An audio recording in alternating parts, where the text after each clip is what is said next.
Hey, what's up, everybody? This is Big Dogs UFC here, coming at you with another UFC 4 video.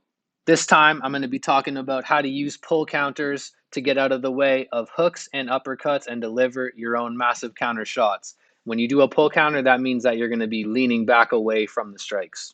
Your first goal is going to be making a read on your opponent. You're going to see what type of combinations they throw and how often they like to throw hooks and uppercuts. So right now I'm Kevin Holland fighting against Paulo Costa. Checking out my opponent here, and he's throwing the jab straight quite a bit so far. And then if it's not the jab straight, it's the jab hook, and then he's following it up with a lead uppercut as well. So as I can see already, he's throwing the hook and he's throwing the uppercut at least a little bit. So I will have the chance to use my pull counter. Going further into the match, he just threw the jab, hook 2 times in a row. There's that jab, hook, uppercut again, jab straight again. He's only throwing a few different combinations. So now that I've seen what his combinations are a little bit, now I can start using my pull counter effectively. I see jab straight. He's throwing a third punch. I'm going to guess it's going to be a hook or an uppercut. I guess right and hit him with a big uppercut. So this is the same fight. Just look at how often he's throwing the jab hook. You shouldn't be letting fighters do this many times to you. My timing was definitely off at this time, but finally I get my timing right on a hook and I finish the fight. With the pull counter, you only have to get it right 2 or 3 times and you can knock somebody out. You don't have to pull counter every single hook perfectly.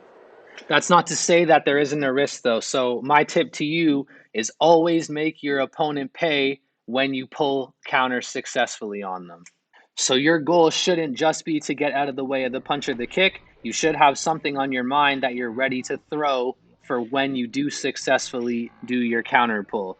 It's difficult enough to be able to guess when someone is throwing a hook or an uppercut. It's even more difficult to time it right so that you're just out of the way and ready to strike. So if you do that successfully, you have to make them pay every time, as much as you possibly can. So in this clip, I'm Kevin Holland taking on Jared Cannonier. He goes overhand hook, and I guess the hook correctly. I get out of the way with the pull counter, but what I should have done was instantly throw something back. I waited too long and didn't get to take advantage. If you can lay a big hooker and uppercut on somebody whose stamina is gassed from trying to throw combos on you, it can be a knockout. So you don't want to miss these opportunities. You want to make sure every time you pull counter, you have a move ready in mind to do. So I'm Kevin Holland here taking on Whitaker. Here's an example of me getting pull countered, and look at my stamina. If he were to throw a hook, I'd be done. But instead, he ends up sitting back and kind of lets me off the hook there. So if you pull counter, you need to throw something right away to make them pay for it. Head movement is always a risk. If you get caught leaning into the wrong punch, you can get knocked out. So take the reward if it's there. Don't take the risk of using head movement and not take the reward of countering the shots. Always have a counter shot in mind. So in this example, I'm Figurino.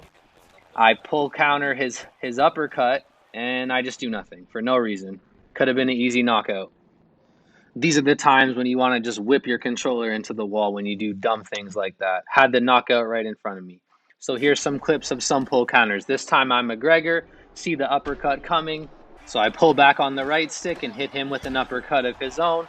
Stay on him, knock him to the ground. This time I'm O'Malley, and I actually try an uppercut and get pull countered by someone playing as Cody Garbrandt. So gotta give respect to people when they figure out what you're doing and are able to counter it. And just for the record, the reason I learned how to pull counter was from being pull countered by other people and noticing that it worked. So just playing this game, you can learn a lot from the people that you play against for sure. So my advice to anyone that wants to get good at pull countering, you're not just going to watch this video and instantly be able to do it. You got to get a feel for it and get used to the timing and start to get used to making reads on what the other fighters are trying to do, looking for those hooks and uppercuts to lean back on. But it's a great way to knock people out. Just remember, you're going to be looking for when you think a hook or an uppercut is coming. When you think it's coming, you want to lean back, and you always have to have something in mind to throw back at them. And the quicker you throw that counter shot, the better off you are. They could be throwing another punch in their combo. You want to beat them to it and quickly catch them off guard. Thank you everyone for watching my video. Hopefully this was helpful to some of you and you can start implementing the pull counter into your UFC 4 online play. This is Big Dog signing out. We'll be coming back at you with some more videos on how to counter common moves in UFC 4. Thank you.